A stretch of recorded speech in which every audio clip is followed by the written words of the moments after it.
वालेकुम दोस्तों। आज हमने फ्रॉम सियालकोट ऑफिस लाहौर में एक बहुत ही खूबसूरत दिन सेलिब्रेट किया क्योंकि आज था अनवर वास्ती का बर्थडे। हम सब ने मिलकर केक कट किया, उनको मुबारकबाद दी और एक अच्छा टाइम साथ गुजारा। इस खास दिन पर अनवर वास्ती ने हमें बहुत शानदार खाना खिलाया, लेकिन वो खुद यहाँ मौजूद नहीं थे। सब ने मिलकर टेस्टी फूड एंजॉय किया और इस खुशी के मौके को यादगार बनाया। इस दिन के लिए अनवर वास्ती का एक खास मैसेज भी था।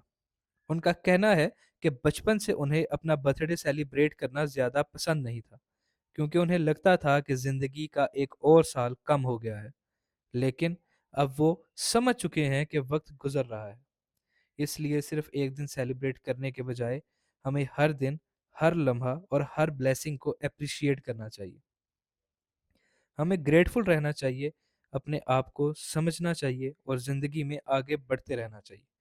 Happy birthday sir Anwar from Sialkot family की तरफ से बहुत सारा प्यार।